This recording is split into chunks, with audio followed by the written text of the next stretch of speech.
because there's a lot of material here.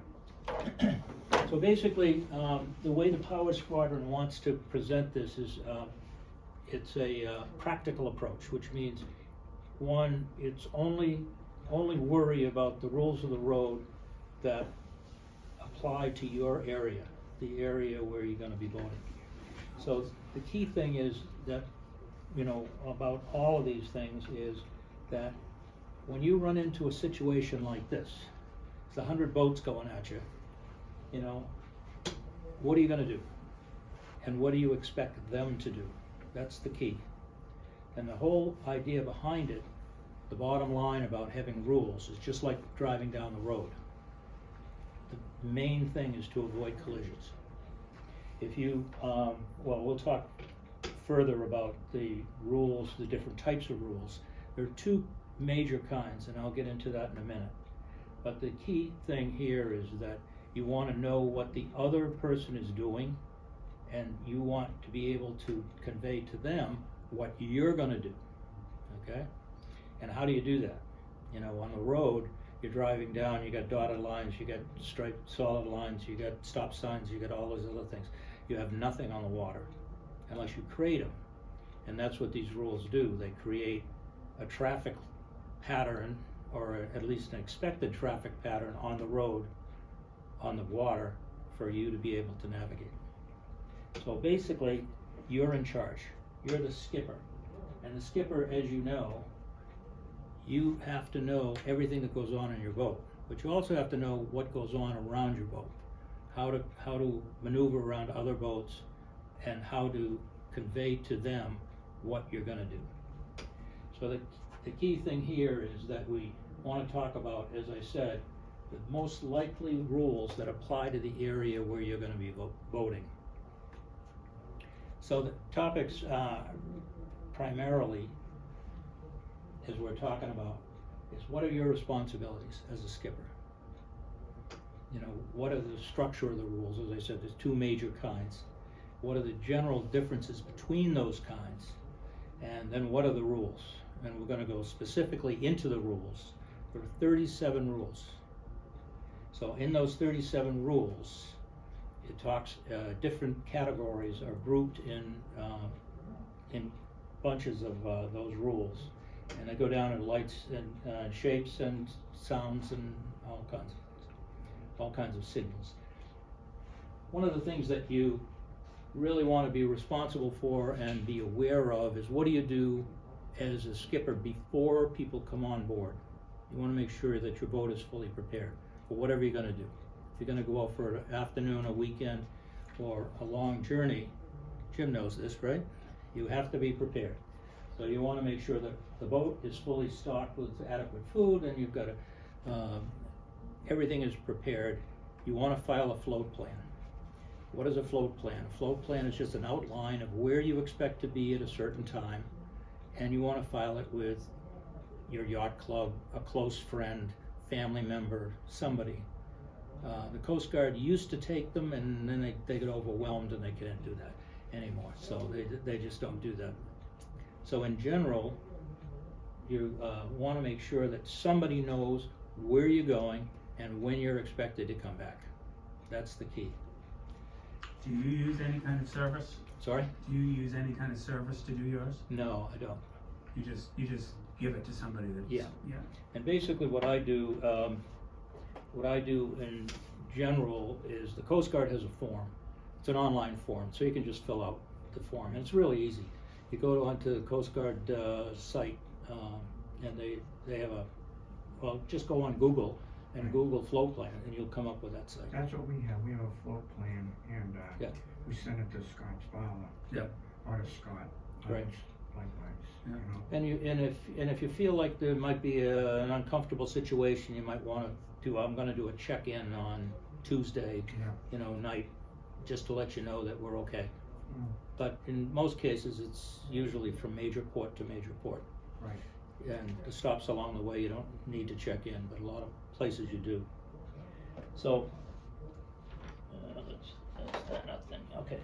Does that float plan have boat description on it too? Oh yeah, yeah. Okay. You want to have your boat description. You might even want to have a picture of your boat on it. If you have an MMSI, you would have a picture of your boat on that as well.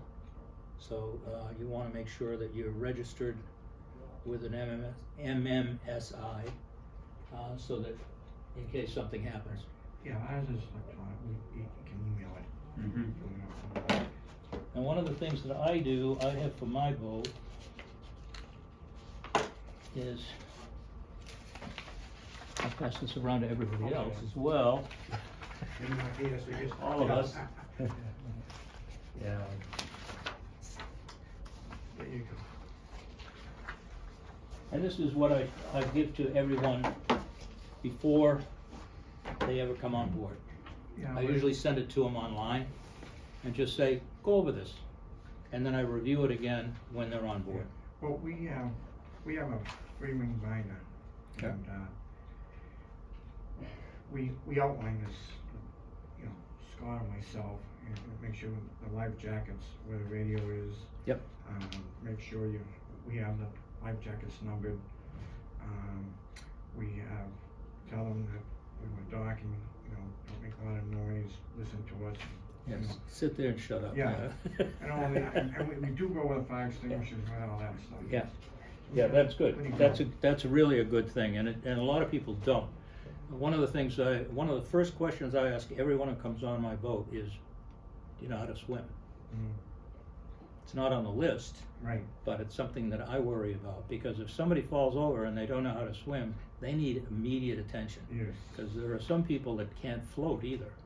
So if they don't know how to swim, and they don't spend a lot of time in the water, they may not be able to float. And I've seen people go into the water and immediately go to the bottom, and you don't want that to happen. Mm, So anyway, you really want to make sure that you familiarize your crew before you depart with everything that's going on board. You know, where the life jackets are, make sure you fit them to the people, where the fire extinguishers are, where the first aid kits are, flotation devices, any lines, if you got a throw ring, if you've got any kind of a safety device. I've got a man overboard harness that I throw as well. Any distress signals, I've got a EPIRB, and I've got flares and all that other stuff, which I usually go over with everybody before I leave the dock. and what happens, the first time they come on the boat, you go over that with them. Yep. What happens they come on the second time? Do you still review it quickly with Yep. them?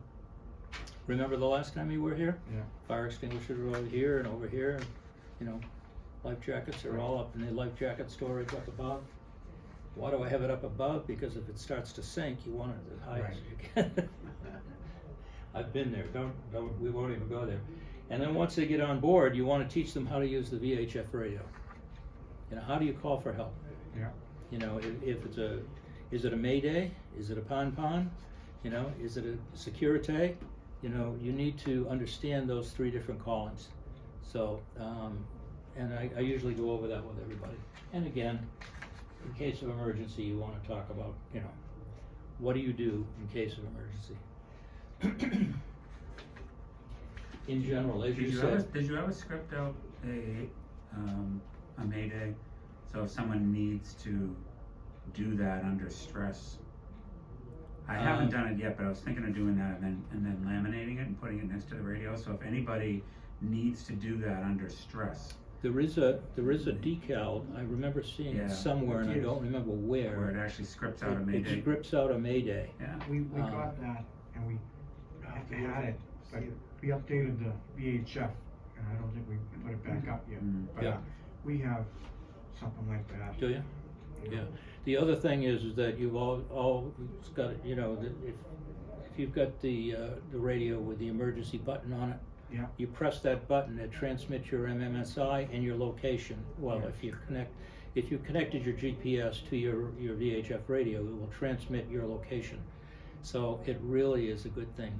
DSC radio, it's a DSC I think we have it, communications. because we updated. The last thing is says use checklists. I have a couple of checklists that I use on the boat, but primarily I don't use checklists for this. I use that outline. That's pretty much covers everything. Yeah, this is nice. The checklist that we have is So after you get there, now you're gonna leave the dock and you're gonna hit the road. Not the road, but the wet road. And you have two distinct rules of the road. One is called coal regs, which is collision avoidance regulations, and they're international, and they cover all international waters. And then you have the inland rules, and the inland rules are basically cover the bays and inland rivers for the United States only.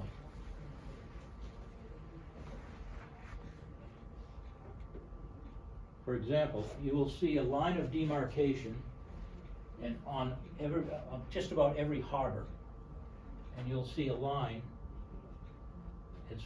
and it'll be marked, it says see Node A, and you'll find Node A somewhere on the chart, and Node A will describe what that line of demarcation is. Line of demarcation is pretty important, because that line there really says that the inland rules apply inside that line, and that the coal regs apply outside that line. So here's a little exercise that I put together for those of us who are cruising Massachusetts Bay. This happens to be. Here we go, guys, we're all gonna get one. Everybody here gets one. Yeah. Here you go. Okay. This is actually from Navionics, and this is the B buoy. If those of us who cruise Massachusetts Bay know that this is B buoy is the main buoy off of Boston Harbor.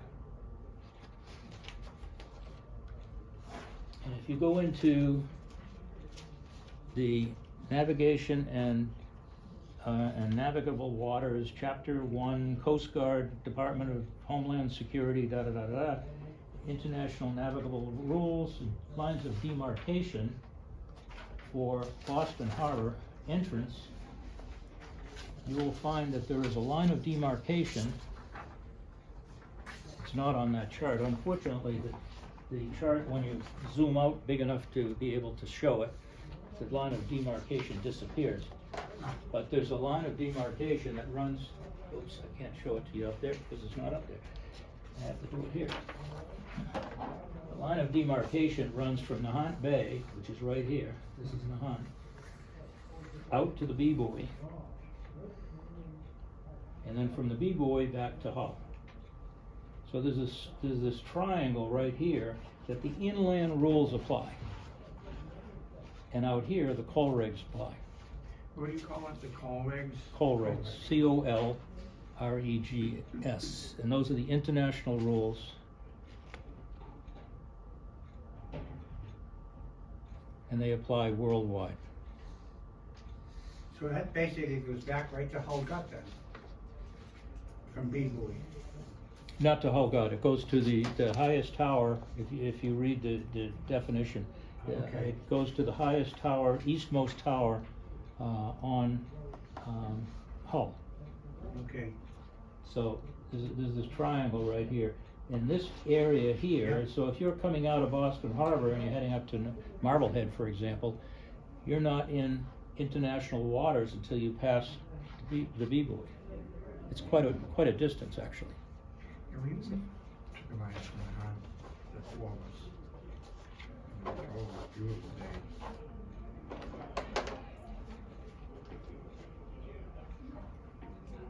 So the biggest thing that you need to worry about, or what I would highly advise that you get, is this book. Let me pick this up. I just picked that up at West Marine just the other day. Yeah. This here is the Navigation Rules and Regulation Handbook. All boats over the size of 39 feet are required to have one of these on board. I've always had a reference guide on board. These are one of these quick guides. This is called, this is from what? Captain's Quick Guides. And the fact that we got 2 hours to go over this stuff tonight, I'm telling you, there's a lot of materials. Just as a quick demonstration,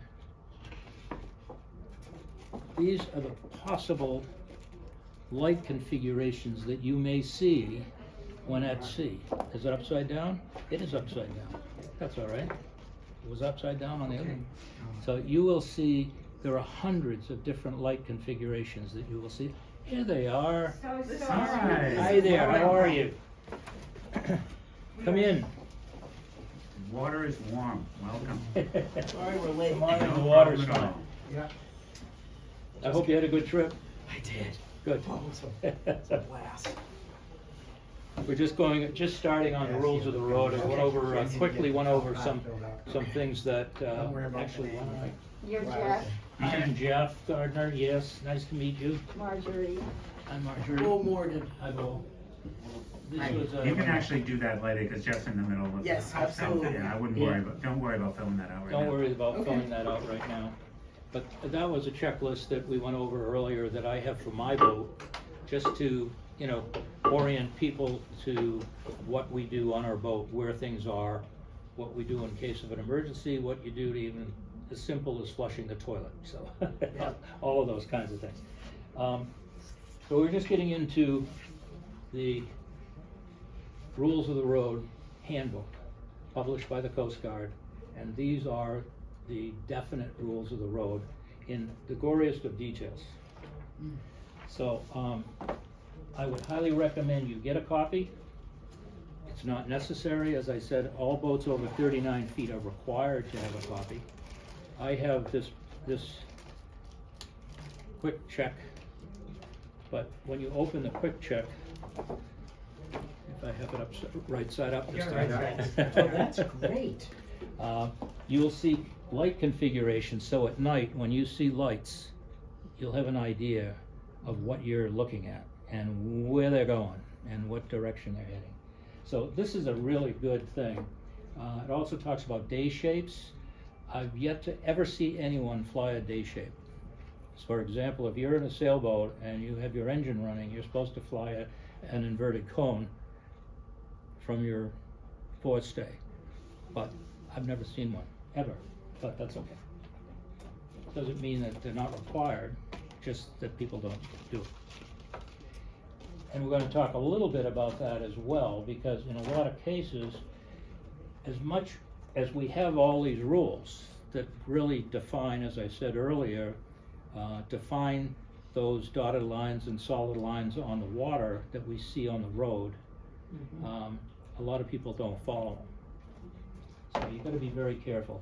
Just last year, I was coming out of World's End, heading back to my yacht club, and a boat was coming out of Hingham, and it was just kept coming.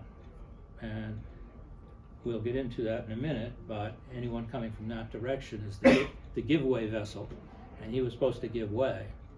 And I could tell he wasn't giving way. And I was heading out, and I'm the stand-on vessel, and he was not giving way, and he was ignoring me totally. So I just stopped and let him go by. I said, this is not a win-win situation. This would be a win-lose situation. So anyway, let's talk about the general rules. There's a lot of extraneous slides. I went through actually the one I have, and I deleted a whole bunch of extra slides, but we'll go through that. Rule number 1. These rules apply to all vessels. All vessels. Now what's a vessel? A vessel is anything that floats in the water for the purpose of transporting people on the water. If it's a log, it's not a vessel. It's just a floating log. Deadheads, they call them in Seattle. But all vessels. So a kayak would be a vessel, anything. Anything that's transporting people is a vessel, or transporting goods. A barge full of goods is a vessel. A barge full of, sewage is goods, is a vessel. So no matter what happens, you always want to avoid collisions. That's the major thing. And you can even violate these rules when necessary to avoid a collision. That's the key thing to remember. So,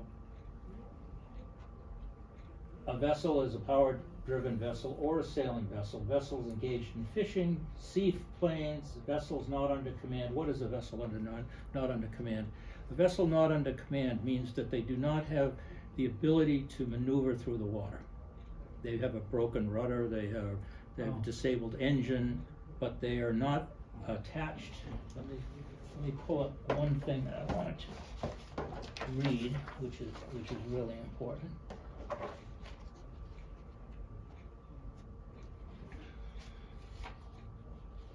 Which is, any vessel includes every description of watercraft, including non-displacement craft, wig craft, we'll get into that, and seaplanes used or capable of being used as a means of transportation on the water. That's the definition. Vessel not under command means a vessel which, through some exceptional circumstance, is unable to maneuver as required by the rules and therefore unable to keep out of the way of another vessel. So you need to keep out of their way, that's the key. Keep moving along. Underway. The word underway means that a vessel is not at anchor or made fast to the ground or aground. If a vessel is aground, they're not underway. But other than that, even if it's just bobbing in the water, floating around, it is, quote, underway. Okay. So there's a few more you need to worry about. If you're in sight of another vessel, that means no matter what you do, you can look around and you can see the other vessel. And you know that they can see you. So you are in sight of that vessel. If you have restricted visibility, that means you're in fog or snow or night. It's restricted visibility. All of those things are restricted visibility. The stand-on vessel is the one who does not turn, does not alter course when confronted or in a situation with another vessel. Okay? The giveaway vessel is the one that has to give way. It has to accommodate the other vessel. Now, wing and ground vessels are used in coal rigs. A wing and ground vessel is basically a hovercraft. You know what a hovercraft is? It basically is one that's on a laminar air of air, and it floats across the water. It doesn't have anything in the water, except when it lands on the water, then it has a wing in the water. That's why it's called wing and ground. I don't know. What's a coal rig? Oh, that's a good point. Coal rigs are the international rules. Oh, There are two sets of rules. Oh, that's right, you missed that beginning Sorry. piece. That's okay. No, that's a good question. Because I think you asked it a second ago, did you? Coal rigs are collision avoidance regulations, and they're the international rules for rules of the road for ocean-going vessels. And they're international. And these are used by coal rigs only. So that's only defined for coal rigs because their hovercraft really isn't regulated by the inland rules. I don't know why, but it's not. So we're already up to Rule 4. Isn't that fun? Okay. In any condition of visibility, Rule 4 and 5 through 10 apply to vessels in any condition of visibility, which means that you have to post a lookout. Now, one of the things that is hidden in here that I want to point out is very important, and that's this: installed electronic equipment.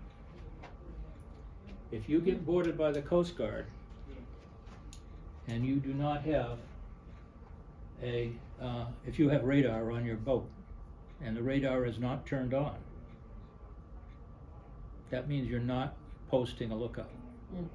That includes all forms of electronic equipment that you have on your boat.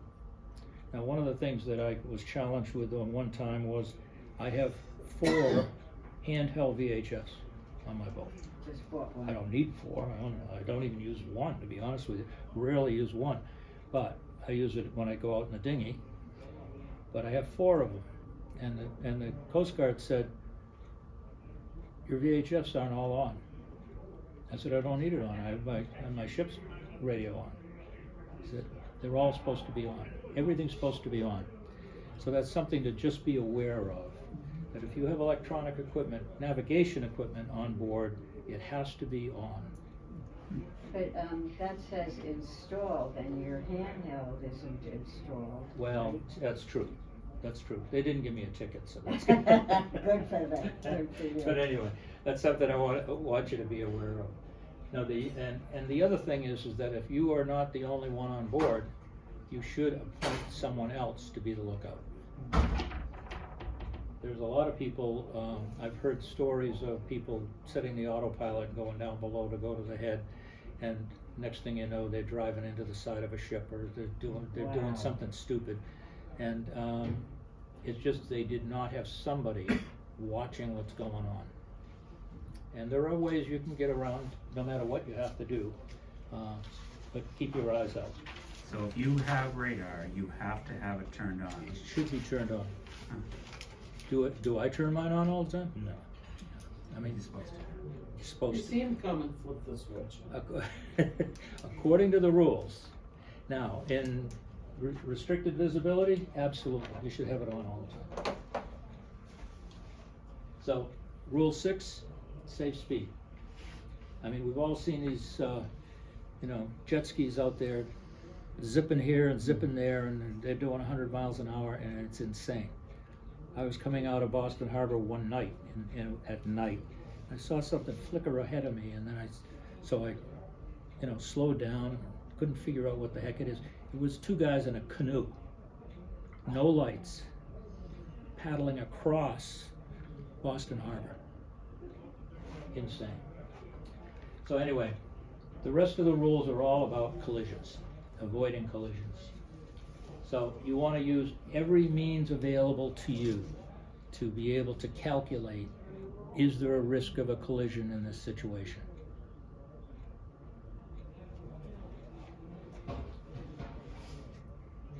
So the best thing to do is when you're watching another boat, is look at the relative bearing.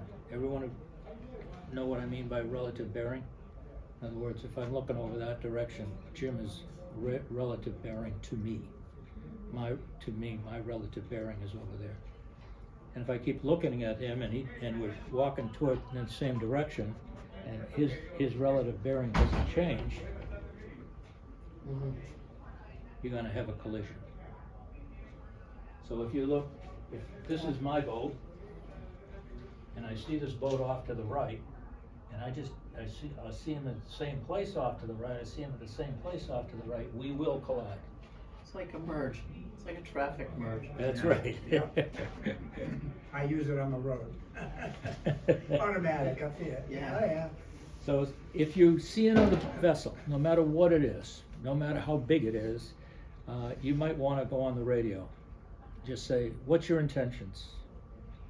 Every captain knows they have to be monitoring channel 13. Channel 13 is also the bridge channel. So if you're going through drawbridges, you call the bridge on channel 13. But they all monitor channel 13. So basically, what you're saying there is you should have your ship-to-shore radio on scan from 13 and 16. You should have 16, 13, and 9. Yeah. Okay. Yeah. What's 16? 16 is general hailing channel. General hailing? Yeah.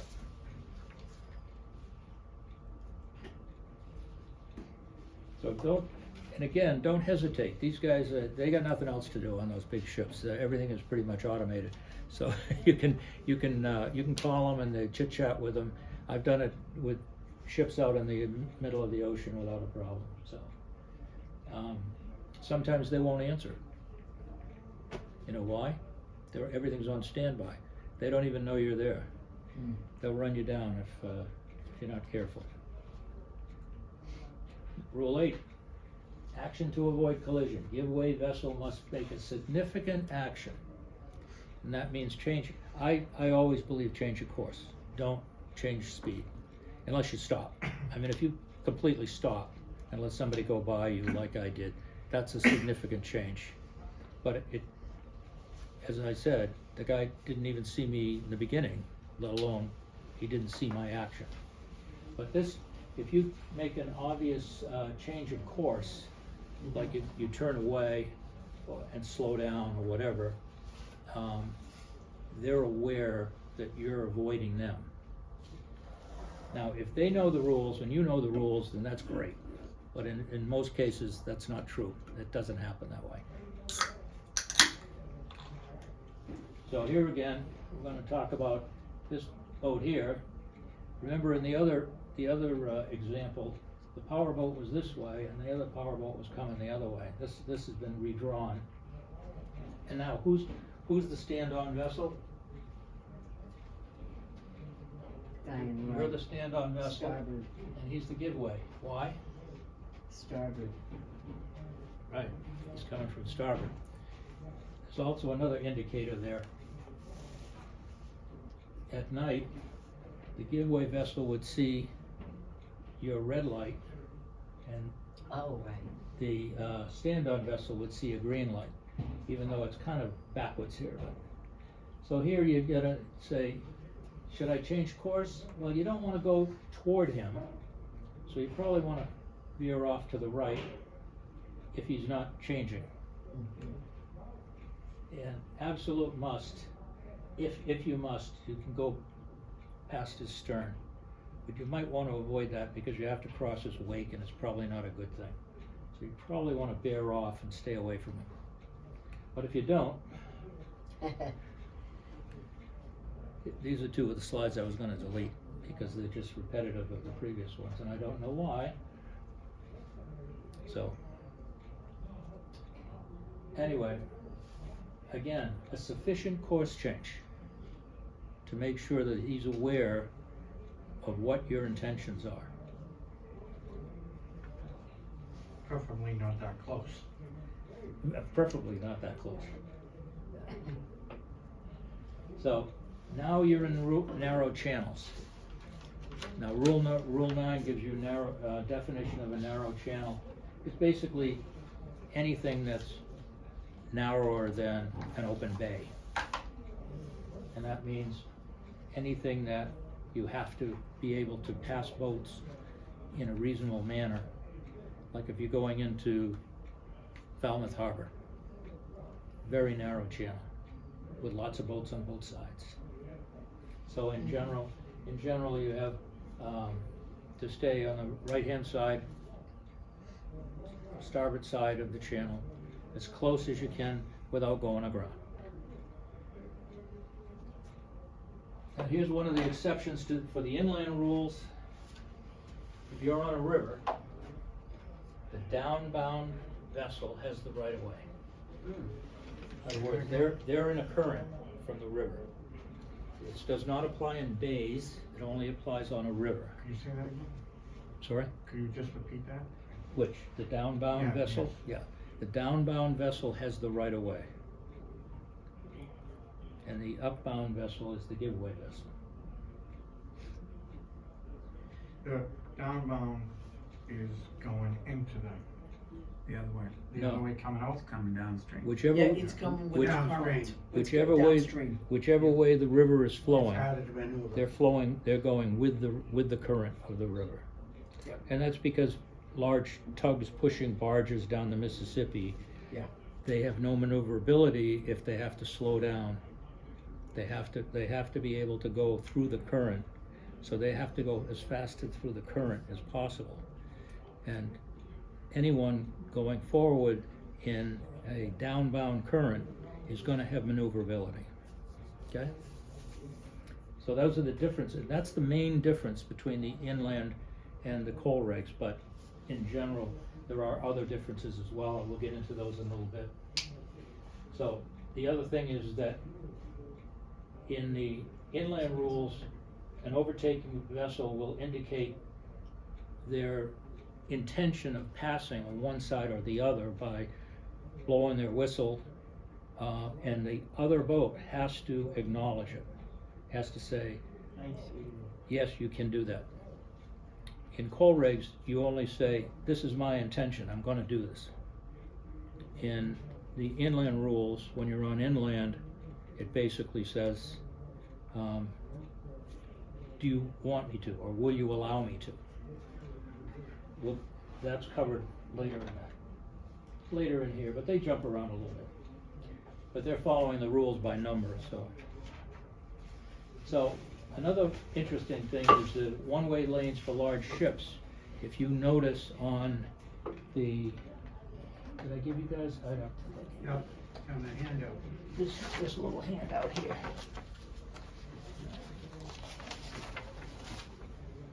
Thank you. Thank you. Oh, that's cool. These guys already have it. The B buoy approaching Boston, you'll see on the right-hand side there, it has what's called a traffic separation zone. And those are inbound and outbound lanes for large ships going in and out of Boston. That's the only approach. You'll see in the bottom here, Do those two lanes then, they converge on the B buoy? Is that what- yes. Oh, Well, okay. if you notice, it's actually south of the B buoy because this is the North Channel coming in here. So they come in, they come around here and they come down this way into the North Channel to get into Boston Harbor. But this is the inbound lane and this is the outbound lane of this separation zone. I've got a demonstration here, so that's, but I wanted to show you Boston Harbor because many of us sail in Boston Harbor. We talked about this when we talked about the lines of demarcation. And that comes from the Nahant Bay to the B buoy, from the B buoy over to Hull.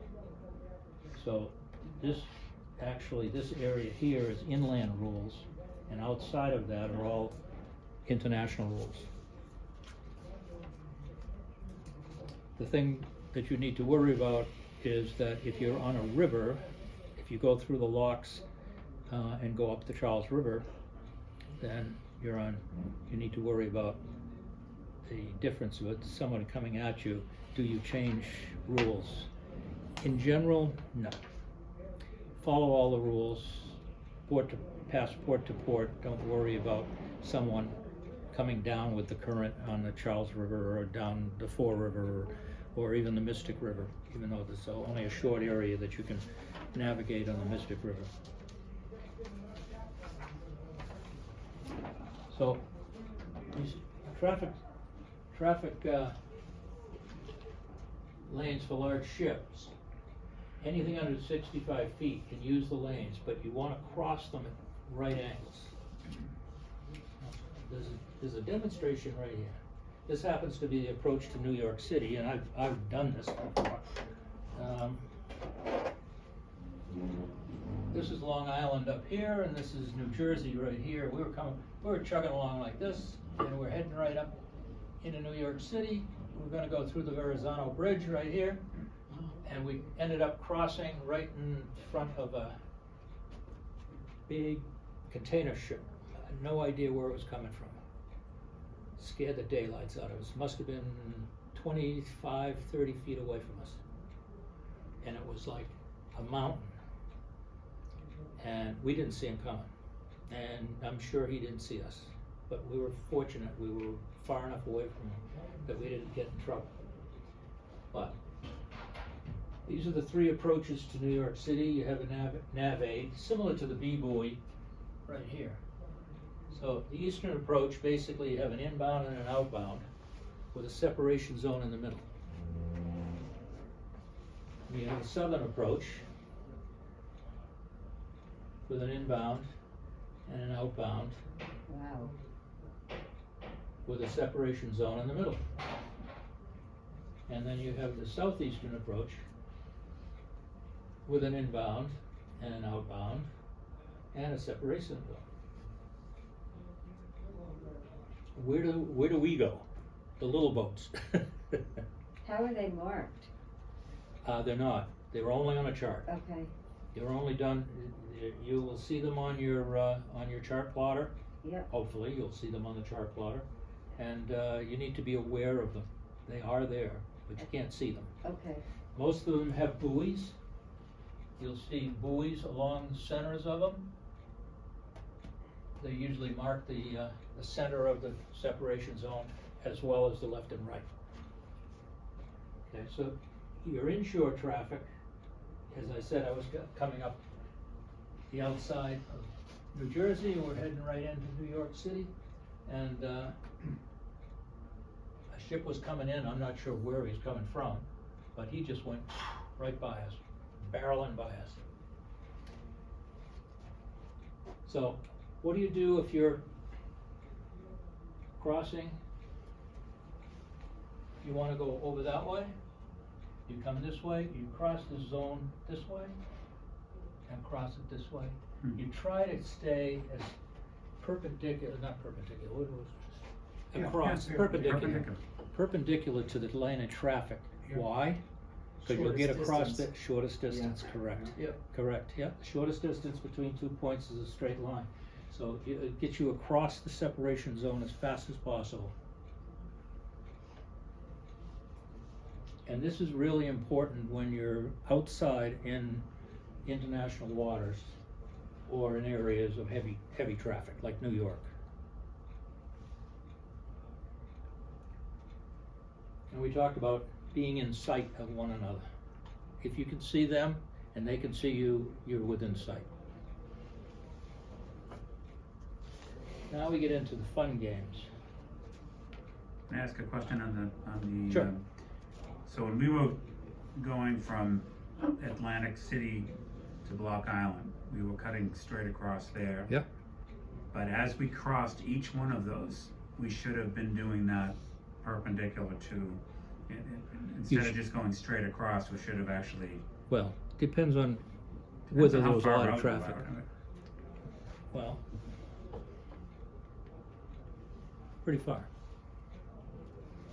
Yeah, This is not, I don't know whether this is, that's about, Atlantic City's a little further south this is than that. Manasquan here, Right, and I don't think this is Atlantic City. I No, think it's a little Atlantic further City is down way there. down here.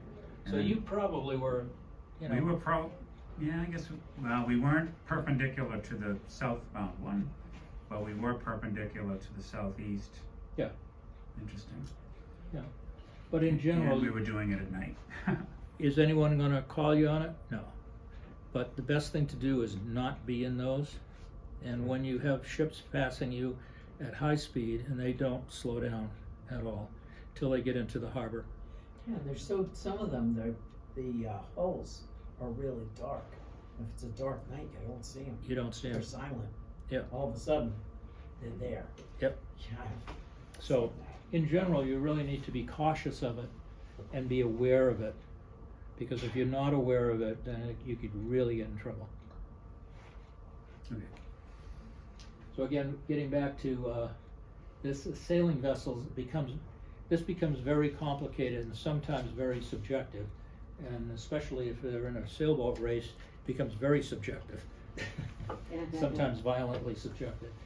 Anyway, so the key thing that you want to remember is it really depends on the tack that each boat is on. So if the wind is on a different side, the opposite tack, or the same side, same tack.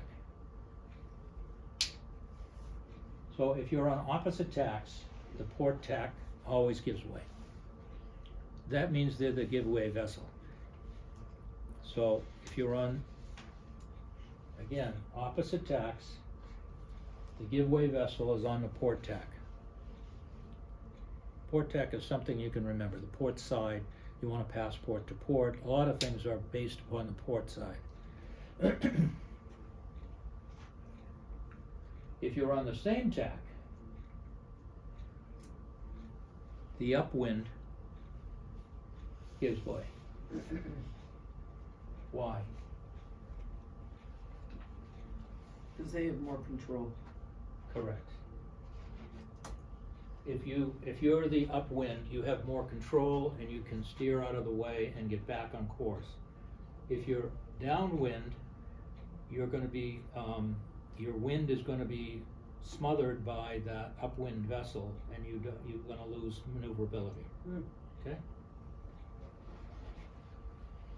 Downwind becomes another question. If it's downwind, the port tack always gives way. If uncertain, give way. That's the best thing to do. But again, as I said, in a sailboat race, all bets are off.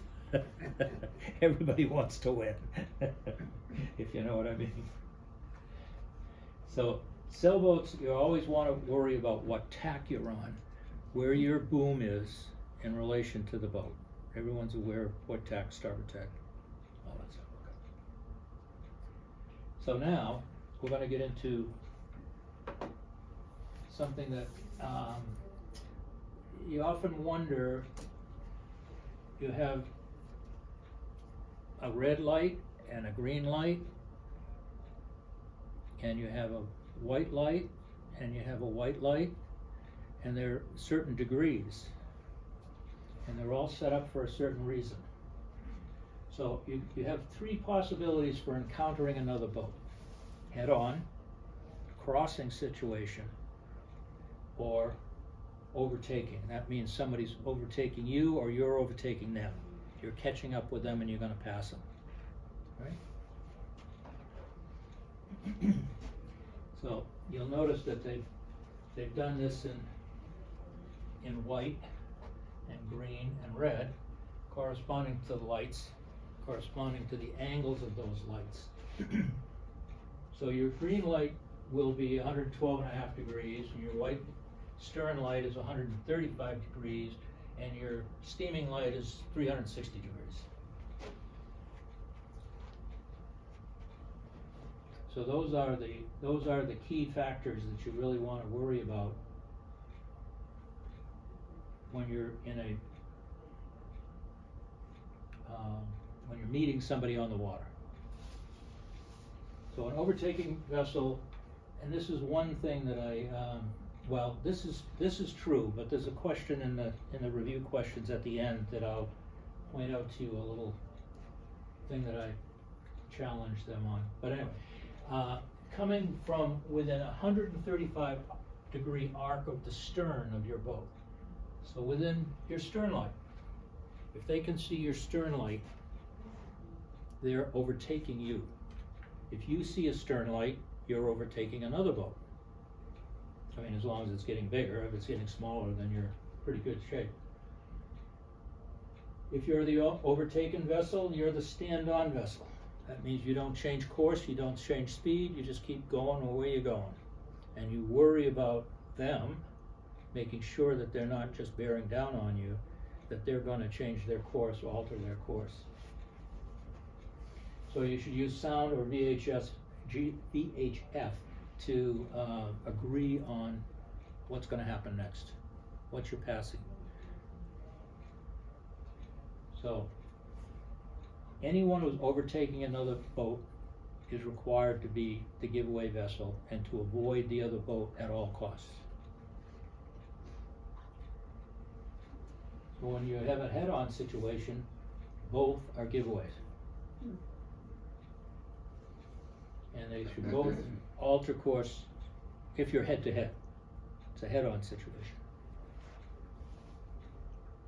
And both should alter course so you pass port to port. And this is the same as staying in a narrow channel. You stay to the starboard side. The boat's coming this way, you're gonna come by port to port. So that's the whole key. Again, the downbound vessel in the inland rules has the right of way over upbound vessels. So that's on a lake, not a lake, but on the Great Lakes and the Western rivers.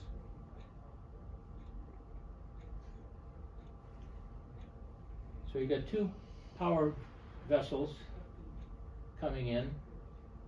One sees a red light over here on the stand-on vessel. you see a green light, so that lets you say, oh, I can keep going. Green means go, red means stop or danger, right? So what happens if he doesn't stop? Well, if you see a red light, you should consider altering course. Now, if any two vessels are crossing, you really want to have the port side of the other one as a giveaway vessel. He's coming from port. As I said, when I was coming out of World's End, this boat was coming from Hingham, and he was on my port side, and he should have given way, but he didn't.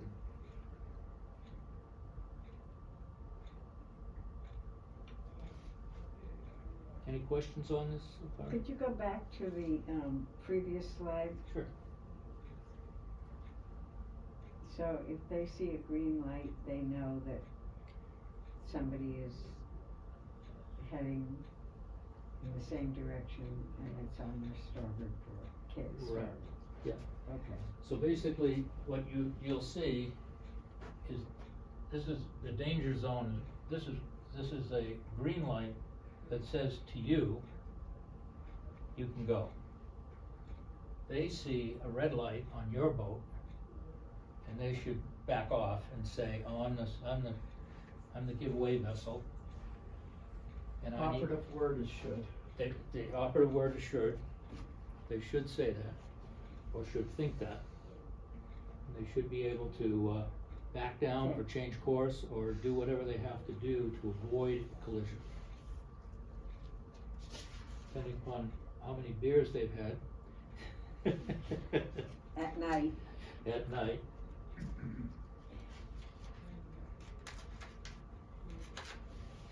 Again, the vessels that coming from the port side is the giveaway vessel, and always should be. And you need to worry about if they're gonna stop. So some people are their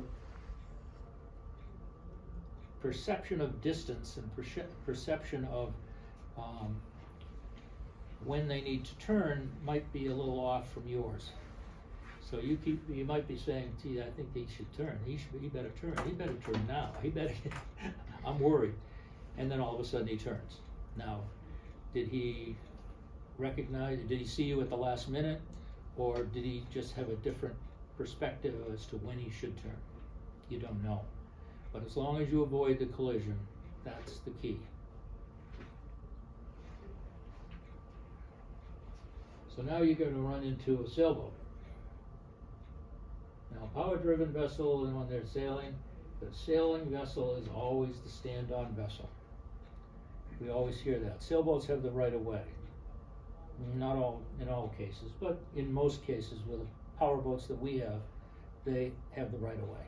So we need to stay out of their way.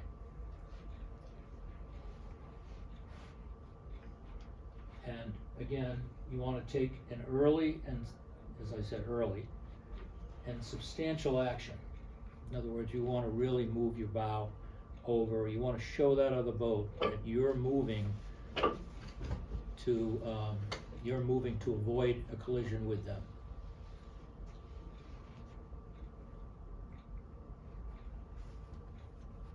And the stand-on vessel will always, maintain course and speed.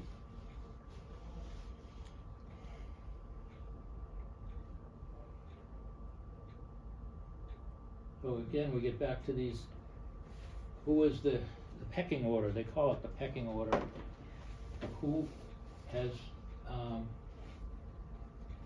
stand-on vessel has less maneuverability to more maneuverability becomes a giveaway vessel. So vessel not under command, restricted ability to maneuver, vessel constrained by draft, vessels engaged in fishing. Now, is this somebody with some power boat with a couple of lines out in the back? And these are serious fishing boats. Commercial. I mean, you'll have people say, gee, I'm out there fishing and some power boater went right by me. It doesn't matter. You were out there fishing, but you're not a commercial fisherman. You don't have nets out, you don't have trawls out. Anyway, Sailboats, power vessels, and seaplanes. Seaplanes have the least priority on the pecking order. But when you see one land, I took a seaplane from St. Croix to St. Thomas one time, and we landed in a busy harbor, and you wouldn't believe the boats trying to scatter to get out of the way of the seaplane. When you see a plane coming in, so anyway, restricted visibility. We all know about fog here in New England, right?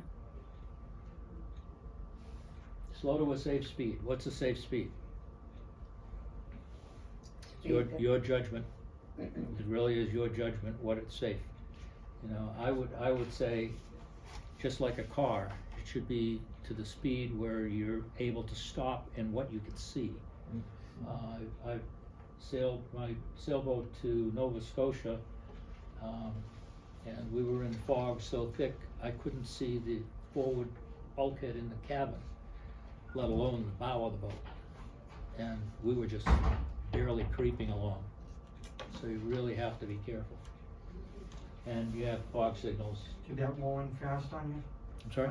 Did it roll in fast, all of a sudden it was there, or did you see it coming?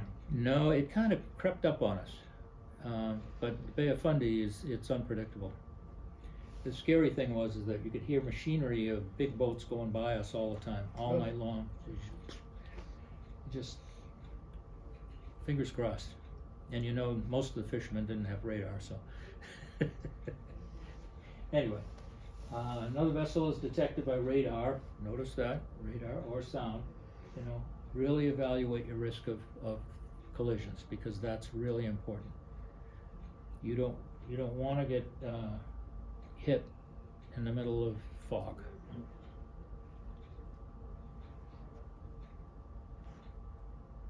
Now we get into lights and shapes. So rules 20 through 31 are all lights and shapes. They determine the stand on and give way status, that's the green light versus the red light, or the white light, depending upon how you see it. And also will let you understand what's happening, whether the person's involved in dredging activities or fishing or towing or whatever. It's all indicated by lights. And again, as I showed you in this little handout this little chart that I keep on my boat, there are lots of different variations of lights that you can see at night. Where can we get one of those? I got this one, I don't remember when I got it. Well, I do know that it says right on here that it was $8.95. That's a great. So it's now $14.95. No, I don't. I Yeah, think this you is- can this get is them a- in West Marine. West Marine? You think you can? Because I have Still one. get them?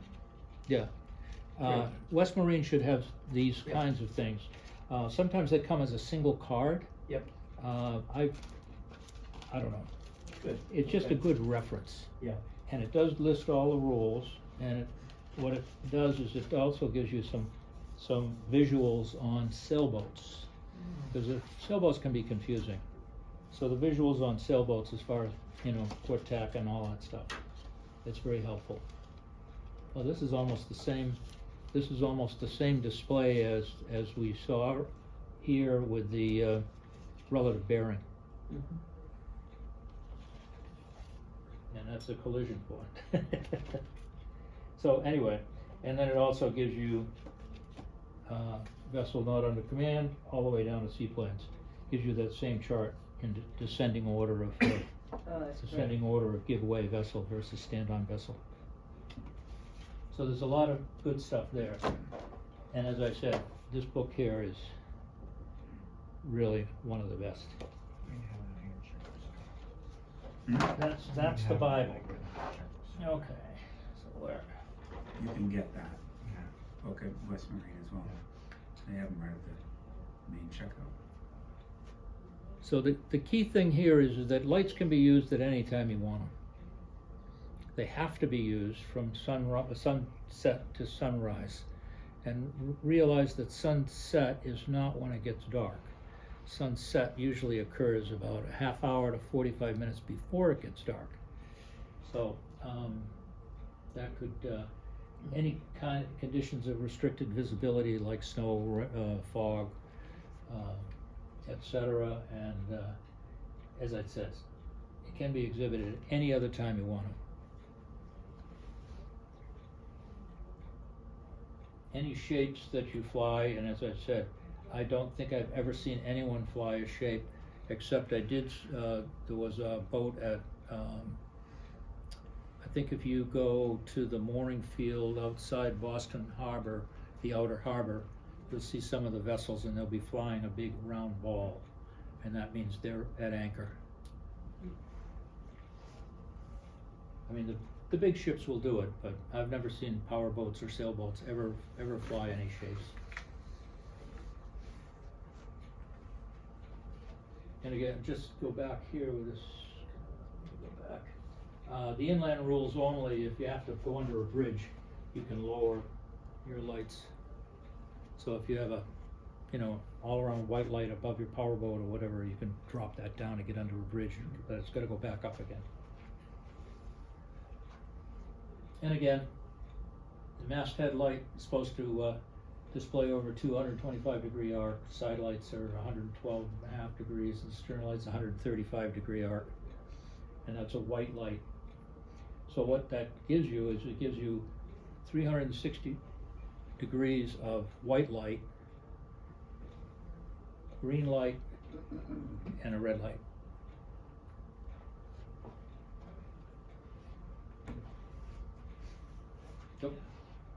Thanks. So, another thing you need to be aware of is a towing light. And a towing light is, if your sea tow or boat US is towing somebody, they will put a yellow light on the bow of that boat. So The that, bow? usually on the bow, but not always. Sometimes it would be on the stern. It has to be on the tow. So, and a flashing light with their intervals, as it says, 120 flashes per minute, which means every half a second. So it's very fast flashing. And that's inland only. You'll see in a minute they don't allow coal rigs does not allow flashing lights or strobes. When would you use the flashing light? When you're towing? No, I'm not sure. That's a good question. I don't know. It's a good question.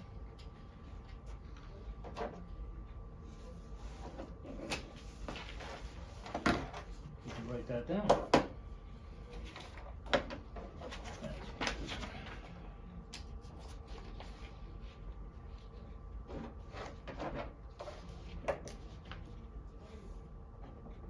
Jim, do you know? No.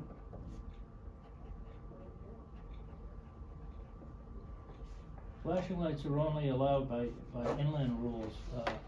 On international waters, you can't use them, but not sure. Okay.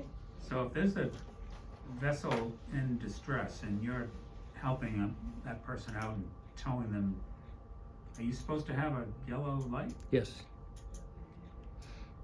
Well, then If it's you- an emergency, you gotta have it. Oh, an emergency, that's, all bets are off, yeah. So, Or anyone towing someone? if you're in the business of towing, boat US, sea in tow. the business of towing. Yeah. Okay. If you're towing for a business, or you're a tug pulling a barge, Yeah. that's a tow, so then they would have a yellow light.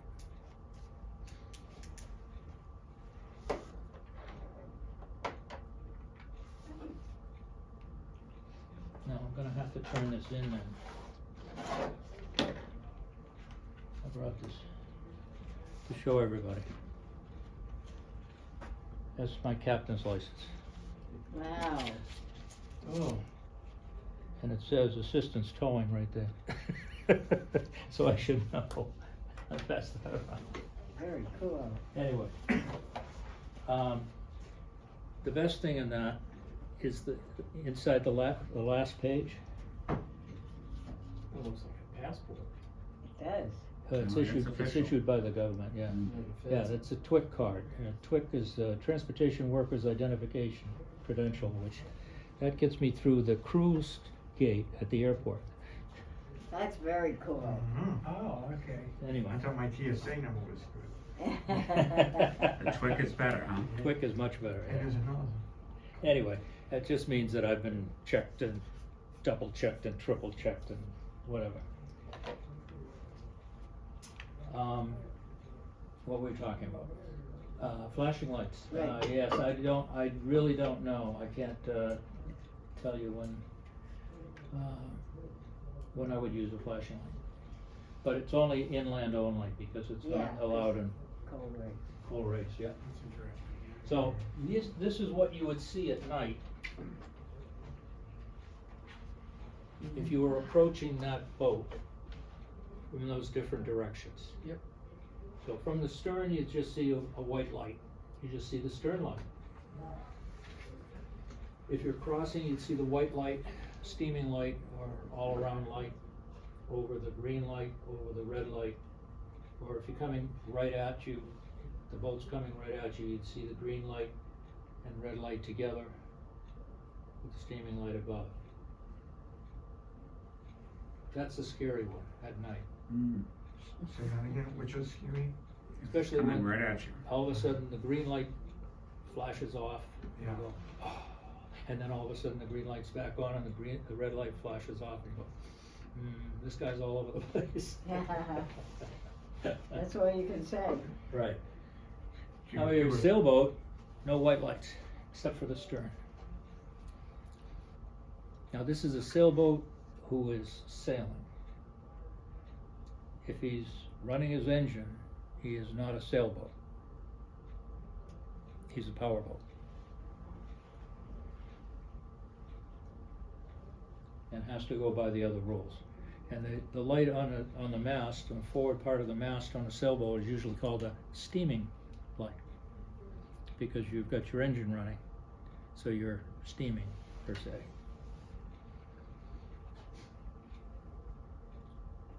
We're already up to rule 22. There are only 37 rules. Okay. So visibility of light, rule 22. Rule 25. We just skipped a few, but that's okay. This is that day shape that I've never seen. It's an upside down cone. Says that I'm sailing. Under sail.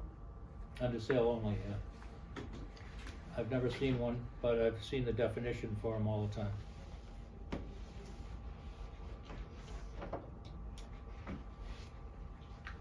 So basically, it's the same thing, sailing vessels, any length, under 20 meters, any length optional. That means you have a red light above a green light at the top of the mast, only, no side lights. I've only seen one or two boats that way. And if you're less than 7 meters in a rowing boat or any kind of, small craft, you need to have one light, all around light, white light. Or a flashlight, as they say. Anything to show a white light. Would be me. So the rowing boat does not need to have a starboard and port light, it just No. needs to have the white light, Correct. and it's 360. Yeah. As long as they're under 16 feet. Yes. That's it. So when you're anchored and aground, now a recreational vehicle under 50 meters, 50 meters is 135 feet, something like that. You need to have an all-around white light where it can be seen, if you're aground or at anchor. We have them on sailboats, we have them all on our boats. Basically, you have to have an anchor light, and usually marked that way. So, the takeaways for a recreational boater, again, it's a lot of material here, is that a combination of red, green side lights plus the white lights means a powerboat or sailboat under 50 meters, 164, I said 165, anyway, 164 feet. Who has the right of way? I don't know what that means. I don't know. In what situation? A combination of red and green side lights. Right, you are correct, Marjorie. It doesn't really define what it means by who has the right of way. Usually it's a white masthead light and a stern light means it's a power boat, right? Not a sailboat, Right, because it's got an all-around white light. And if it's a power boat meeting a sailboat, sailboat. has the right of way. That's the only thing I could make out of that slide. I couldn't figure out what it really meant. There's a couple of them. Actually, do you remember the one where you had a red and a green and a white? Yeah. That's what I'm thinking, that's the top. Oh, that's what it says. Combination of That's what I red thought. and green and white, which means it's coming right at you. Yeah, Right. that's what I thought when I looked at that. Which Yeah, means you it's- both need to give way, correct? In that situation? Yes, but, yes, Of course you could. Unless it's a sailboat or a powerboat, yeah, I agree, yep. So any other combination of lights means it's a power sailboat over 50 meters. Higher in the pecking order, and you do not have to give way. You do not have the right of way, I'm sorry. So, if it was a barge or that would be something that would be very high in the pecking order, right? It's They- a that- vessel under tow, yes. Yeah, if it was sort of like a barge or something, because they have limited maneuverability, Right, you wouldn't have the right of way, no matter where they were. yes. Yeah. Yeah. So here's an example for you. What are we seeing? White light. Sailboat. Sailboat aground or at anchor. Could be. Or it could be a stern light, and we're coming up on somebody. Yeah. We're overtaking someone and we're seeing their stern light. Okay? Now what do we see? We're coming up from this side. It's the starboard side of the other boat. Right. It's the starboard side of the boat. Which direction are they going? Probably. That way, Opposite of you. Usually your They're Yeah. oncoming. Yeah. side lights are toward the bow, Yeah, yeah. toward the middle of the That boat, way. and this would be more the center of the boat. So he's probably going that way. But you really don't know. You gotta kind of watch him and find out.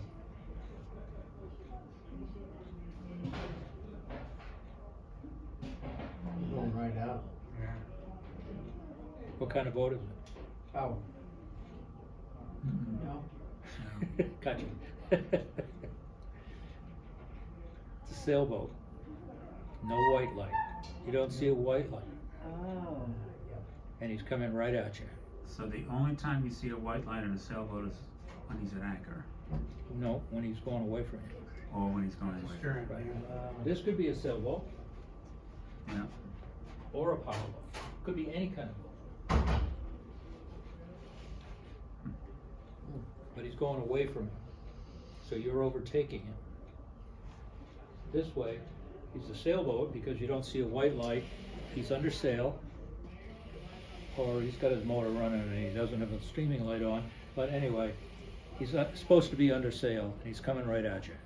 So that would be a good definition, what you mean by the steaming light. If you had the engines on, you would see the white light. If he Sure. was under sail, you only see the white light on the stern side. Correct. if the sailboat has a motor running, he's supposed to have a steam light. Yes. If your engine's running, even if the propeller is not engaged, you're a powerboat. Okay. So you're coming up on the port side of someone here. Yeah, what kind of boat? That would be a sailboat. Yeah, you're right, because there's no steaming on, right? That's he's underway, the sailboat's underway with his engine coming at him, right? Well, if his sailboat's underway, what is he? Powerboat. He's a power boat. Right. So that's a power boat, coming right at you. Right? Whoa, that's what you call trouble ahead. That's right. You're in a harbor. Give way, give way. The guy's got Christmas lights on his boat. Could Party barge. It could be several boats, Yeah. actually, you could be seeing several boats, one behind the other or next to each other. But when you see double lights like that, it usually is somebody's dredging, it's a work boat, somebody's working.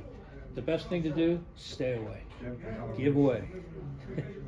You want to avoid that like the plague. Stay away. So the last set of rules all have to do with sound signals. Okay. So a whistle is a sound appliance, which is basically it's capable of producing, sound. A whistle. We call them horns, we call them anything that will produce a sound. I don't know how many of you have been into like Long Wharf or any of the piers where the bigger boats leave the pier. No. First thing you'll hear is they'll blast one prolonged blast, and then they'll do 3 short blasts. We'll get into that in a minute, but a short blast is about 1 second, and a long blast is 3 to 4 seconds, or 4 to 6 it says here. It's 3 to 4. If you go to the airport and some other places where they don't like to hear boat horns, you'll hear them do beep, beep, beep, beep. I mean, just instantaneous touches on the horn, and that's basically so you don't annoy the hotel guests. Anyway, so in general, those are the rules for short and long blasts, but there's a lot of rules about when you use them.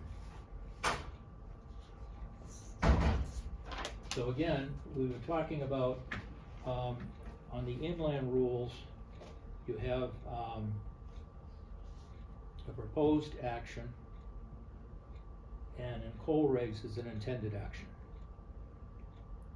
So in the inland rules, you need to get a response back from the other boat. Ah, So when you're gonna overtake them, or when you're gonna pass port to port, or when you're gonna use your sound signals, on the inland rules, you have to wait for them to respond back with exactly the same signal. That's the next slide. Okay, so in general, you have a response. As it says, meeting or crossing, you respond with the same signal, none required. Overtaking, respond with the same signal in inland rules. And you can acknowledge under coal regs with the same signal. So if you're gonna pass to starboard, meeting and crossing, one short blast. Passing port to port is 2. As I said, when you go into see the big ferries or the big whale watch boats, you'll hear beep, beep, beep, beep. That means they're underway. Is the long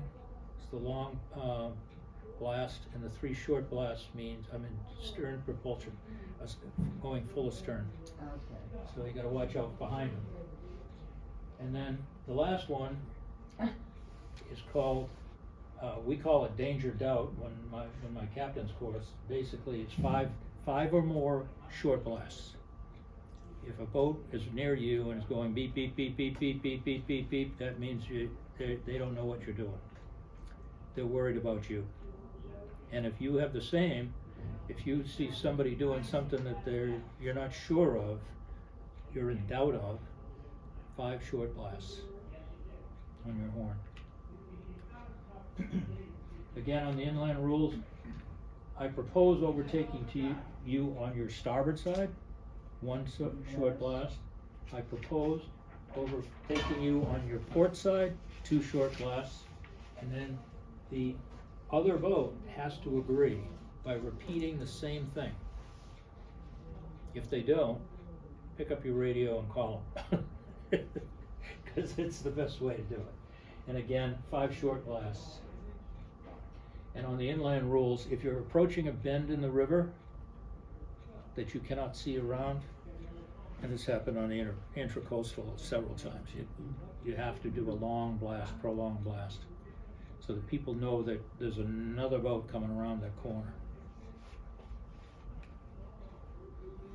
So here again, meeting and passing, 1 blast, you move to starboard.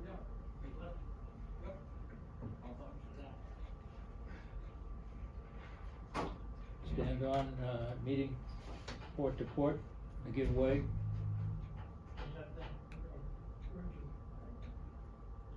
Again, restricted, they've got these all mixed up in this, because making way actually should be one of the first things you talk about, because once you get underway, it's 1 prolonged blast. And I've got we got 5 captains in my yacht club, and every one of them, including me, when we leave the dock, it's 1 prolonged blast. So, I mean, but nobody else will do that. Right. A man tow, in other words, there's somebody on the tow. In other words, the boat that you're towing has people on it, or the barge that you are towing has someone on the boat, on the tow. That means there's a man on the tow. It's 1 long, 3 short. We talked about not under command, restricted maneuverability. All of those types of vessels, it's 1 long, 2 short. That's to identify what kind of vessel it is. In restricted visibility, okay, you do it once, but you should do it periodically. Frequently, every 2 minutes. Every 2 minutes. Yep. On all these, when it's Yep. restricted, right? Yeah, anchored, again, this is in restricted visibility. And again, when you're anchored, it's 1 short, 1 long, 1 short, every 2 minutes. And as I say, if you're aground, any sound, Yeah. as long as people are aware of you're there. When you say ground, is that, Yeah, that's the bad thing. okay, Run that's aground. what I was wondering. Run aground. I mean, would somebody choose to be aground? No. Okay. Usually not. Okay. Usually not. No, usually you want to avoid going aground at all costs. So again, here you're talking about inland rules allow for strobe lights, and the coal regs prohibit use of revolving lights or strobes, and that's because of any number of reasons. But on the ocean, you really don't want to have strobe lights out there flashing away, because you really don't know what they mean, and there's no definition in coal regs for it. That's the key. That's one of the things that this new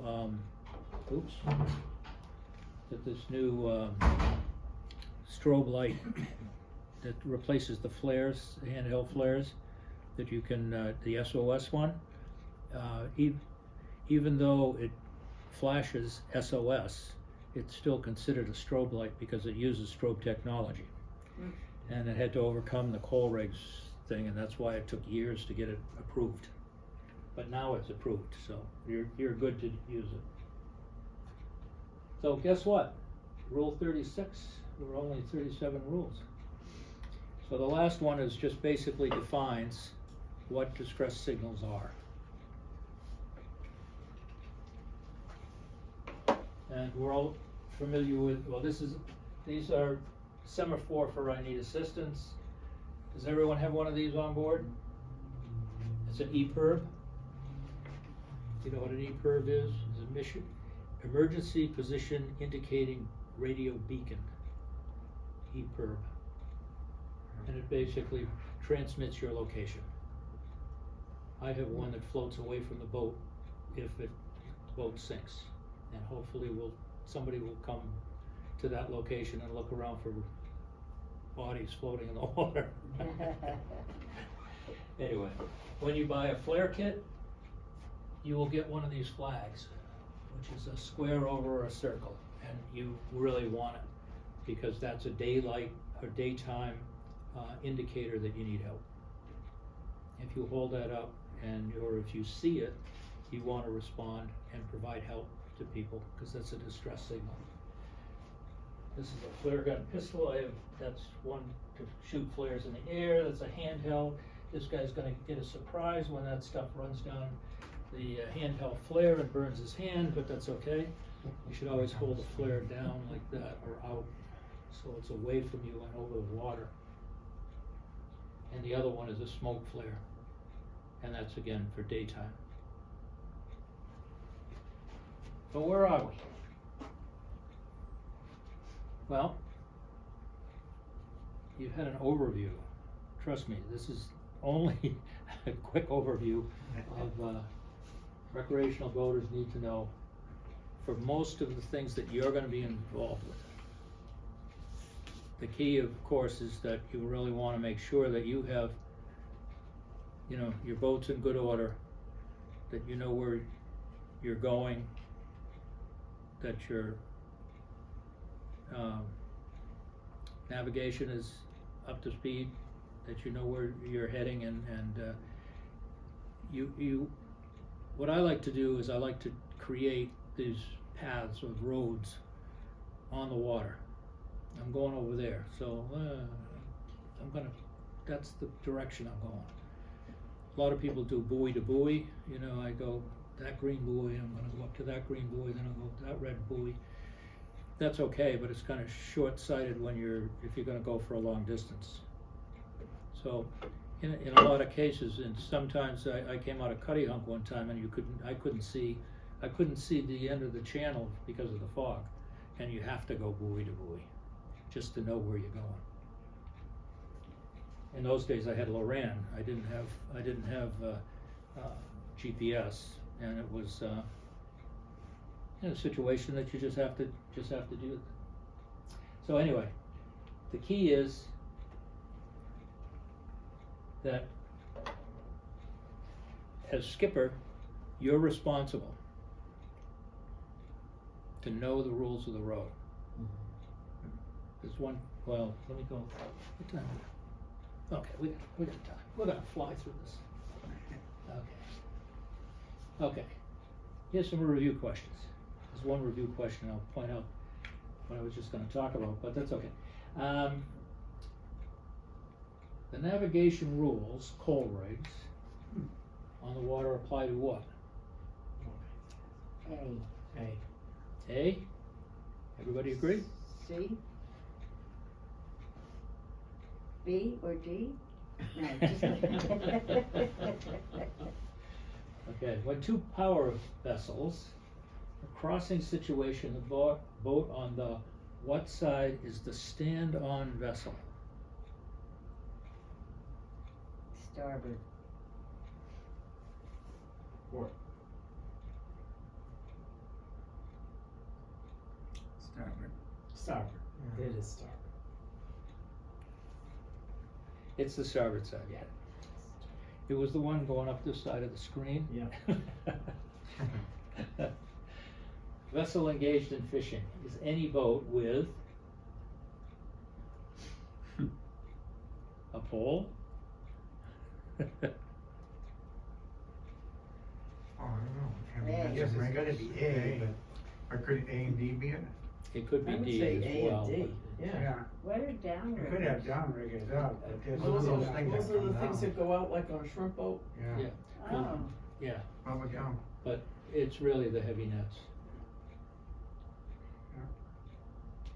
A boat underway means what?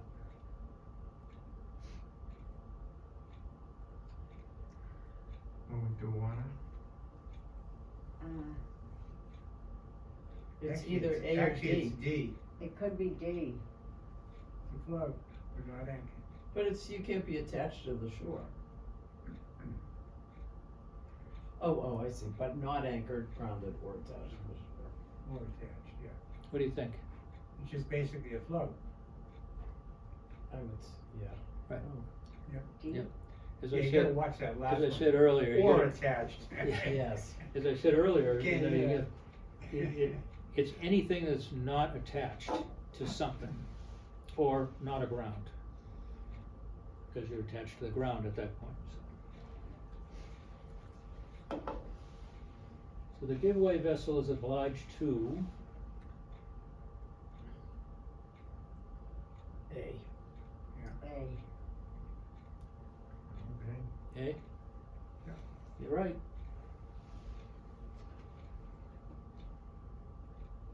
The sailboat is using its sails and is also operating under power it is, B.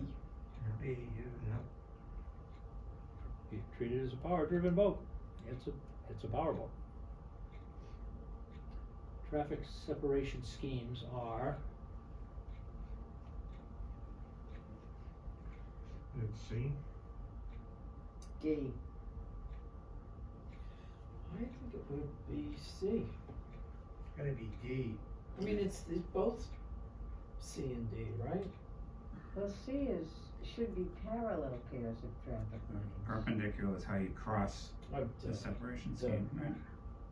so the ships are going with the inbound and or outbound lanes. So it's D, Yeah. right? Yeah. Perpendicular.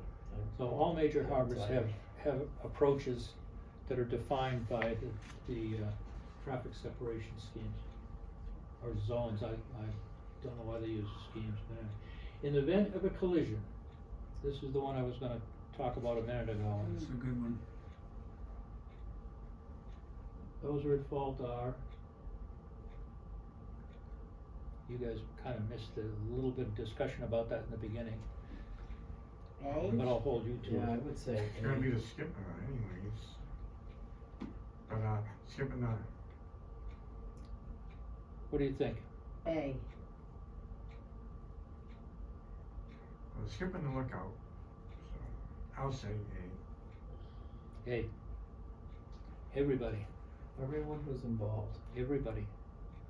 So everybody on the boat would be drawn into the Coast Guard and questioned and, you know, they would wanna know all the information. Hmm.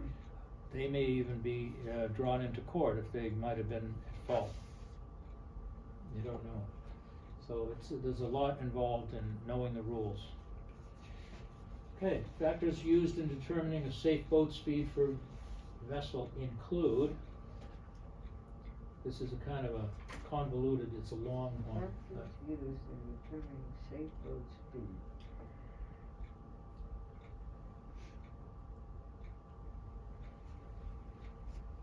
D. Yeah, that's one I'd say. What do you think? I Yeah, I think D. think D is the D? same. You're right. Made me read all of them, It's a little, it was a huh? Yeah, busy, you gotta pay attention. yeah, some of the wording is a little odd. Yeah. But anyway, I'll show you the, question 13, I have a question about, but that's okay. When converging vessels, collision is possible if the relative bearing of both vessels, Remains constant. Yeah, A. eh? You're right. Yep. Recommended actions to avoid boat collisions include, Include.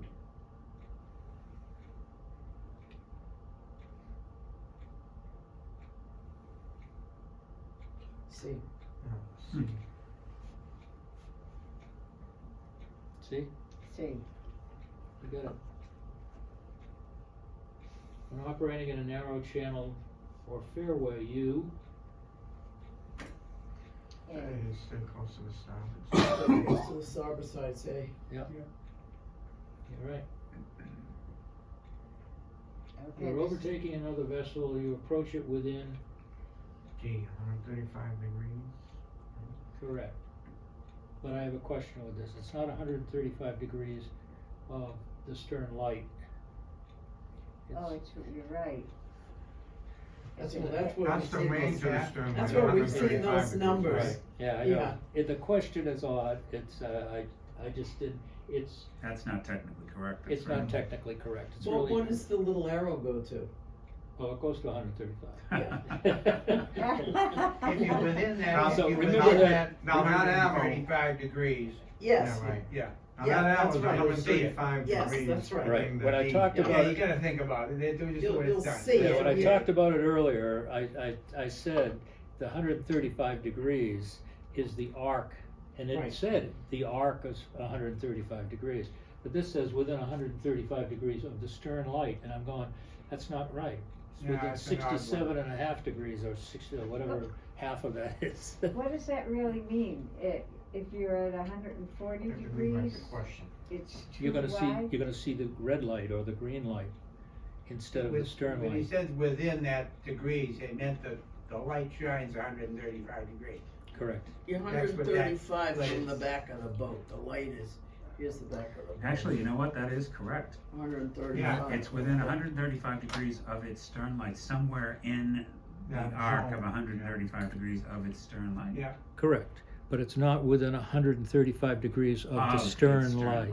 Yeah, that's right. If it You're said right. within the arc of the 138, Right. Yeah. then that would I be get it. fine. Then it would be fine. I get But it. this, That is, The you're right. sentence has to be once you rephrased. get 67.5 degrees beyond, you're gonna see the red light or the That's green right. light, you Yeah. won't see the stern light.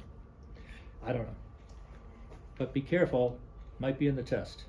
Thank you. We 135. go with that 135. Well, remember, and you get it, they only get an online workbook, right? Yes. Yeah, We can- you wanna look at the Yes. I degrees sent it to everybody. that are specified in your boat.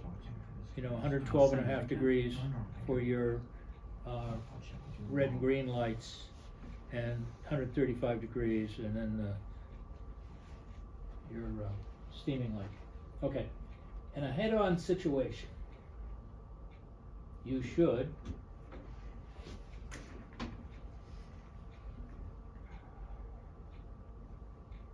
some you can throw out. Port to port, D. Agree. Yes. D? You're right. You love those blue arrows. When two sailboats are beating, sailing to windward, if they are on, this again is a lot of reading.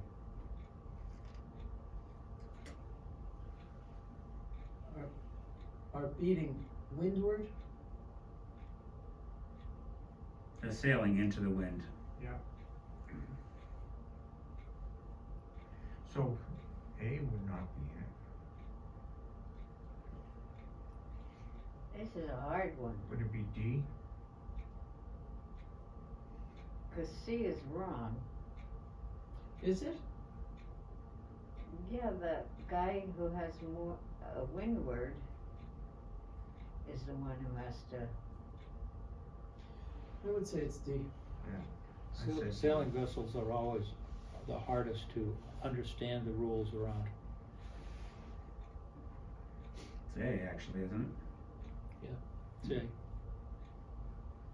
But you have to be a sailor to appreciate that. port Yeah, tack. you would, I mean. But if It's they're always both going in windward, wouldn't they be like on the same way? Which, is it the one on the port side? Which, the two of them. who's ever got their boom out to the port side, they're on Oh, port right. tack. Sailboats are a different language. So C is incorrect because the windward It's a boat different animal. must stay clear. right, right. And if they're on the same tack and the boat is being overtaken, the boat being overtaken must stay clear, but that's not true. Right, Yeah. right, none of the rest are true. Yeah, that's true. That's a Yeah. really, Boat being that's a very, overtaken- that's a very difficult question, Yeah. especially if you're not a sailor. It is, if you're Right, not the a boat sailor. being overtaken, stays the same, stays consistent. Right, they're the stand-on vessel. Yeah, it's the one overtaking that has to maneuver Correct. and stay clear of the one staying the same. Yep. Yeah. In crossing situations, if there is a risk of collision and time to make course adjustments.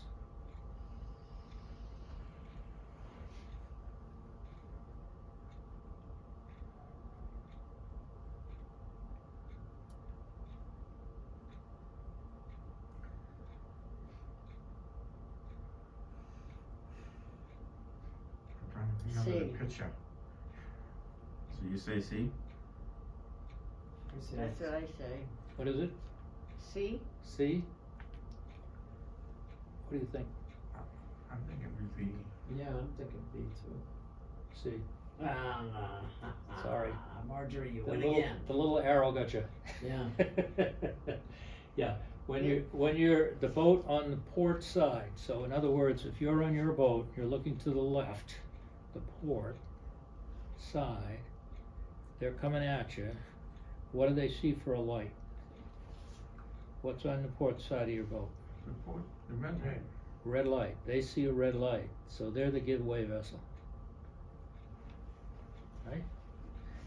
That was the picture I was trying to remember. That's why I said, if you can, study the arc of the lights around your boat so that you understand what they're there for. They're your traffic lights. They really are, the green and the red lights. And the white lights help identify a boat, but the red and green help direct traffic. That's what you. Other than in a traffic separation scheme, a narrow channel or overtaking situation, boaters must observe a priority order. A list in order of decreasing rights is. This is not straightforward. So No, it's not. In decreasing rights. yeah, In order of Wow. decreasing rights. yeah. B. Engage in fishing, sailing, power. It could be B. Increasing. So the first one would be the one with the least, That's Lights. how I'm Correct. reading it. so in that case, it would be A. Yeah, that's what I would say. Decreasing. Seaplane, power-driven sail, yes, absolutely. I agree. I What? used my deductive reasoning there. Think so? Well, Yeah. I mean, it's ambiguous. No, the one with the most rights is the first one, right? Decreasing rights. Right, Yep. but decreasing. Well, the one with the least rights, who has no, Is the Saying first that. one, This yeah, is so correct one. This is if you correct. look at, No, the if you one with look the at most number rights. B, if you is look the at, first one. if you the look first at letter Is B, that what you're saying up In there? order of decreasing. yeah, So so if you decrease. look at, if you Yeah, look It's at gotta be B, D. D, if yeah. you look at B, engaged in fishing is one of the categories, that was number 4. Sailing has more maneuverability than fishing, and power driven has more than that. Oh, seaplane's always the last in that thing, so that's why I was saying D. Sailing's first. You wanna see the arrow? Yeah. Yeah, Yeah. Yeah, B, yeah. Yeah, this is a So tough, again, this is a tough decreasing question. rights means Yeah. so. the very ambiguous. first item on the list, It's the most rights. and the fishing vessel has the most rights. Well, in that, only in that question. Right. If you looked at that list he had, I thought sailing fishing up was there. number 4. Wasn't sailing number 1? We're Yeah, but talking think about what No. the choices are, sailing, inability to maneuver, that's not decreasing, so, Yeah. and seaplane is the last, but inability to maneuver is not, so it can't be D. Right. That has supersedes sailing. Yeah, So- Inability to maneuver is higher than sailing, correct. So, because that's like B is trying to the- ask a B is the shrimper correct one. to pull everything out of the water to Yeah. let a sailboat go. That's why D Yeah. can't be correct, A can't be correct. That's right. That's right. Yeah, Yeah, he cannot make. Wow, that was a tough one. changes, yeah. It is, there are some really easy ones and very obvious ones, and then there's some real sticklers. Yeah, this is Anyway. an obvious one. The warning sound signal for I don't understand your intention is, it's D. 5, D. D. 5 or more short blasts. I don't understand you. Danger doubt, danger doubt. That's it, by the way, 5. Yeah. I don't understand you, 5, yeah, that's great. That's good, that's a good way of. That's a yeah. great way to remember it. How long is a prolonged blast? 46. C. You got it. Yellow. C. B. B. Yeah. Yellow. The yellow one, yeah. I'm sorry, I'll be quiet, not others. There you go. Now, can I ask a question? Yay, Jeff. You can always ask a question. You're in inland waters, and you are being overtaken by someone. Yep. So the person wants to pass port to port, so he has two blasts. Yep. You return the 2 blasts. Yeah. Are you required to slow down and pull over? No, I think I agree, but depending upon which direction you're going, upbound or downbound. If you're being overtaken either direction, Oh, you don't have to fill that. you are the stand-on vessel, because you're being overtaken. So you hold course and speed. Oh, that's ours, right? no matter what it Interestingly, there's a rule on the intercoastal waterway where the boat being overtaken is supposed to slow down, and then when the 2 boats are passing, Yeah. they're both supposed to Stand be them up, he's gotta use them. going slower until the other person passes you, and then you can both speed up again. Could Something be- I just kind of learned. Could be as I go. narrow channel, I don't know. I need to It could be, get them all together. I think it's an intercoastal waterway. Are you sure it's not in a canal? I mean, Could like, be in a canal, could be a canal, yeah. because canals have their own rules. You should I wanna always, look that one up, cause I remember someone telling me that, when I was on my way up, you've gotta slow down, let the guy pass you. Okay. Although he hailed on the radio as opposed to The regs, two- non-narcotic the two sleeping blasts. pill. yeah.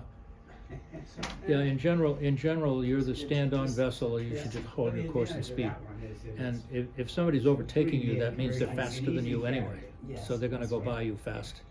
But if it's on a canal, it could be because of canal rules, I don't know. I think it was a courtesy thing, where you're not supposed to have a wake when you're passing someone. And since, Oh, I don't know, yeah, I well, wanna look that one up, First thing it says, if you see I'm it not just- done. I don't know, could be, Just stay away. okay. Yeah. Great, thank you. Assume they don't know. I'll have that information tomorrow. So, Yeah. Anything. I don't know whether, did you Yes. guys, did I Stay give you away. guys You one of these? Yeah. take it Oh, with you you did. if you need Yeah, it. okay. I got it. Is that the I grabbed name the of book, your is that boat, okay? Second Act? Yeah, that's the name of my boat, yeah. It's a, The second. So we have these books, Yeah, that you one. got one, you got Yeah. one, you got one, yeah. you gave them to me, Yeah. you got the rest. I got a whole bunch. Yeah, good. Now, these are general guides for federal requirements for recreational boats, and these basically outline what you need for safety equipment, and also gives you a lot of good information in here on different things, so day marks. If you turn to page 38, you will see this. Oh, Boats passing each other. Oh, yeah. neat. It's got lots of good information in it. it is, yeah. It does have- I would highly recommend that you get the Massachusetts version of this, because the Massachusetts version I think I got that at when I supersedes registered. this. Oh, it does. Yeah, the local Well, it version. has more. The Mass Environmental don't. More specific. Stuff, Yes. More specific and. Yeah. Sure, who looks it up? Yeah, they can add to it, they can't take away from it. Right, Right. it goes beyond.